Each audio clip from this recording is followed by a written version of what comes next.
Thank you जी आज़म साहब। बहुत शुक्रिया जनाब चेयरमैन।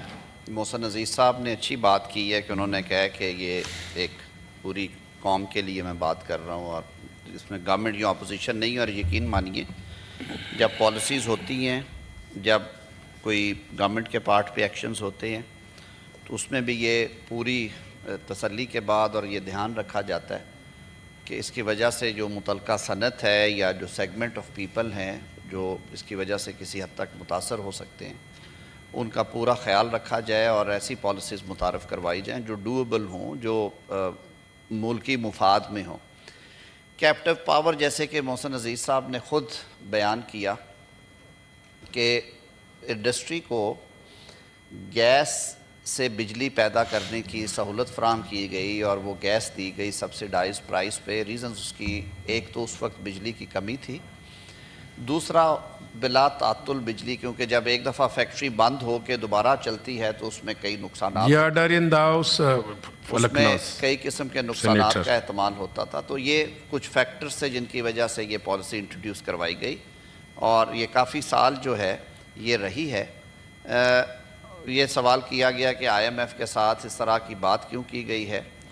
आप सबको मालूम है जब हम उस साइड पे बैठते थे, आप इधर थे, तो मुल्की मामलात में ज़ाहिर है या तो हम इंडिपेंडेंटली अपनी इकॉनमी को रन कर रहे हों तो सूरत हाल और है। पिछले कई सालों से IMF प्रोग्राम जो हैं वो चल रहे हैं। एक मौका आया था 2016 में जब IMF प्रोग्राम को खैरबाद कहने का वक्त आया, लेकिन उसके बाद जो सियासी हालात बने उसकी वजह से ये दोबारा हमें कबूल करना पड़ा और उन शराइत पे जो कि कर्ज़ देने वालों की शराइत होती हैं। आप जब बैंक से लोन लेने जाते हैं, पाकिस्तान में भी जाएं, तो मुझे कोई ऐसा लोन बता दें जिसमें शराइत कर्ज़ लेने वाले की होती हैं। शराइत का जो पर्चा है वो हमेशा बैंक से देते हैं। यही इंटरनेशनल मार्केट का भी असूल है। बाहर कैफ अपनी ऑटोनमी को, ख़ुद मुख्तारी को मेंटेन करते हुए जो best financial discipline and governance के लिए उनकी तरफ से सजेस्ट की गई चीज़ों को जिस हद तक कबूल किया जा सकता था कि डील हो, ख़त्म ना हो, वो किया गया और उसमें पूरी एहतियात रखी गई। ओरिजिनली तो ये था कि जी इसको ख़त्म कर दिया जाए, लेकिन मैं हाउस की इतला के लिए ये अर्ज़ करूँगा कि हुकूमत ने जब रीनिगोशिएट किया अभी IMF के साथ, तो उन्होंने इसके ख़ात्मे को कन्वर्ट कर दिया है कुछ शराइत के साथ कि ख़त्म नहीं करेंगे, तरसील जारी रहेगी। इसकी तफसील सर कुछ यूँ हैं कि टोटल जो 387 हैं कैप्टिव पावर प्लांट्स जो कि SNGPL जो है सुई नॉर्दर्न जो ये एरियाज़ हैं सारे पंजाब के और KPK के इलाके जो हैं, वहाँ पे सर 157 MMCFD गैस जो है वो यूज़ होती है। और इसके साथ साथ जो सिंध है और बलूचिस्तान में SSG, वहाँ पे सर ये 200 MMCFD जो है वो इस्तेमाल होती है। और ये 357 में से 157 जो है वो हम इंपोर्ट करते हैं LNG की सूरत में, जिसके जो मार्केट रेट्स हैं वो हमारी मुकामी गैस से बहुत ज़्यादा है। उसको फिर बराबर करने के लिए उसकी प्राइस कैपिंग की जाती है, उस बास्केट को दुरुस्त किया जाता है। अब ये करना क्यों पड़ा? करना सर इसलिए पड़ा कि बिजली की फरावानी की वजह से और बिजली के कम इस्तेमाल की वजह से जो एग्रीमेंट्स हैं, जब आपके पास बत्ती नहीं थी, मुल्क डूबा हुआ था अंधेरों में, 19 घंटे लोड शेडिंग थी, इंडस्ट्री बंद हो रही थी, तो जो इन्वेस्टर्स को इनवाइट करके पावर प्लांट लगाए गए, ज़ाहिर है उनका ये था कि आप फिर हमसे बिजली ख़रीदेंगे। हम ये नहीं कर सकते कि किसी का $2 बिलियन लगवा दी और उसके बाद कह दिया 6 माह बाद कि हमें बत्ती की ज़रूरत नहीं है, भाई साहब आप उठा के ले जाएं। ये सॉवरेन गारंटीज़ में नहीं होता।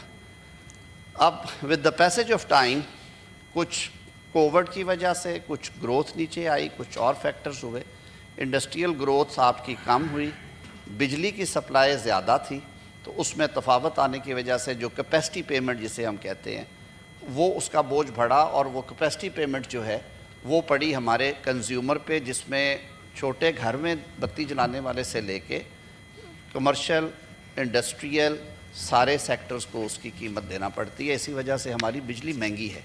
अब हम कोशिश कर रहे हैं कि उसको रैशनलाइज़ किया जाए, किसी तरह से उसके जो घाटे हैं उनको कम किया जाए। पावर थेफ्ट को रोकने के लिए कोशिश की जा रही है پچھلے 1.5 سال میں اس کے خاطر خواہ نتائج برآمد ہوئے ہیں، لیکن ابھی سیٹسفیکٹری نہیں ہیں۔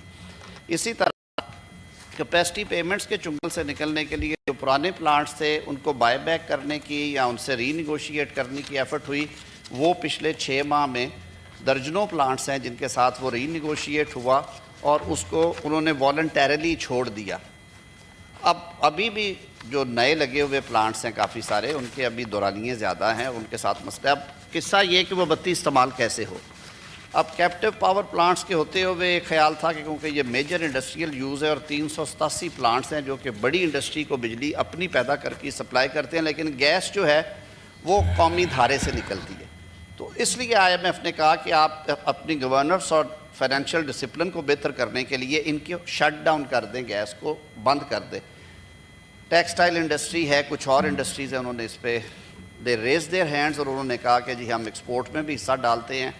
ٹھیک ہے کہ آپ کے یہ کنسرنز جینون ہیں، لیکن ہمارے ساتھ بیٹھیں، اسٹیک ہولڈر کے ساتھ بیٹھا گیا اور یہ فیصلہ ہوا کہ اب یہ 31 جنوری 2025 کو بند نہیں ہوں گے جو ہونے تھے، بلکہ IMF سے ری نیگوشیٹ کر کے یہ طے کیا گیا کہ ان کے اوپر ایک لیوی تھوڑی عائد کر دی جائے گی تاکہ جو وہ پرائس ڈیفرینشل ہے وہ ٹھیک ہو، اور اس کی وجہ سے شاید یہ آ جائیں کہ وہ گریڈ سے بجلی لینا شروع کر دیں اور آہستہ آہستہ وہ شفٹ کر جائیں گریڈ پہ، اور گریڈ کی بجلی کو اس کی وجہ سے اور نیچے لا رہے ہیں ہم۔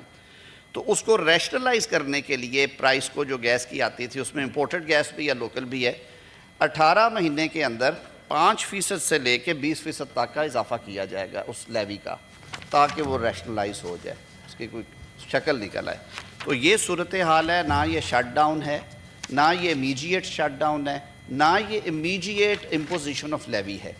اب محسن صاحب نے کہا کہ پنجاب کے لیے اور باقیوں کے لیے نہیں، this is a policy for whole of the Pakistan. جہاں پہ ویل ہیڈز ہیں ان کا ایک خاص ڈسٹنس ہے، اس کلومیٹر کے اندر انہوں نے سپلائی کی گارنٹی کی ہے، لیکن پرائس انڈیکس جو ہے وہ پورے ملک کا ایک ہی ہونا ہے۔ پنجاب اگر باقی ملک کو گندم کھلاتا ہے تو باقی ملک پنجاب کو انرجی بھی دیتا ہے۔ ہم 4 بھائی ہیں مل جل کے، کوئی تھوڑے کما کے لاتا ہے، کوئی زیادہ لاتا ہے، وہ پول میں جاتا ہے، بڑے گھر میں آتا ہے اسلام آباد میں، قرضے سارے اسلام آباد کے ذمے ہیں، جو چھوٹے بھائی ہیں سارے ان کو ان کے آبادی کے مطابق شیئر مل جاتا ہے جسے آپ NFC کہتے ہیں، اور وہ جا کے اپنا گھر چلاتے ہیں۔ تو یہ ہم نے اس ملک کو اسی اسکیم کے تحت ہی چلانا ہے نا۔ اس میں بتی کی قیمت ایک ہونی چاہیے، گیس کی قیمت ایک ہونی چاہیے، پیٹرولیم کی قیمت ایک ہونی چاہیے۔ ہاں، جو کیریج کے خرچوں کی وجہ سے پیٹرولیم میں 2-4 روپے کا فرق ہے، وہ کیریج کا کرائے کا فرق ہے۔ شٹ ڈاؤن نہیں ہے، ریشنلائز کر رہے ہیں۔ لیوی ہے، آپ نے اگلی بات کی کہ کمیٹی کو بھیجا جائے، بالکل آپ کے پاس موقع آئے گا۔ یہ جو لیوی کا بل ہے، it is going to be laid in this session, it would be referred to the committee concerned. آپ وہاں پہ جائیں، اس کو ڈسکس کریں، اس بل کے جو لیوی کتنی ہونی چاہیے، کب کب ہونی چاہیے، نہیں ہونی چاہیے، یہ ساری ڈسکشن وہاں پہ ہو جائے گی۔ یہ سر وہ مختصر سا ایک اس کا سارا جواب تھا۔ کیبنٹ میں یہ 3 دفعہ ڈسکس ہوا۔ شٹ ڈاؤن مشکل ہوتا ہمارے لیے، شٹ ڈاؤن کا پورا پلان تیار تھا، لیکن وزیر اعظم صاحب نے اس میں انٹروین کیا، انہوں نے ری نیگوشیٹ خود کیا اپنی نگرانی میں، اور وزیر خزانہ اور وزیر پیٹرولیم نے سکسیسفلی ری نیگوشیٹ کر کے اس شٹ ڈاؤن کو 18 ماہ کی لیوی کے امپوزیشن پہ کیا، تاکہ اس عرصے میں ہم اپنا جو فرام دا گریڈ ہے، ڈیڈیکیٹڈ گریڈز کا بھی آئیڈیا ہے کہ انڈسٹری کو بلا تعطل بجلی کی فراہمی جو ہے وہ اسپیشل گریڈ سے کی جائے اور اس کی قیمتیں نیچے لائی جائے۔ سر یہ ایک کمبائنڈ ایفرٹ ہے، یہ ایفرٹ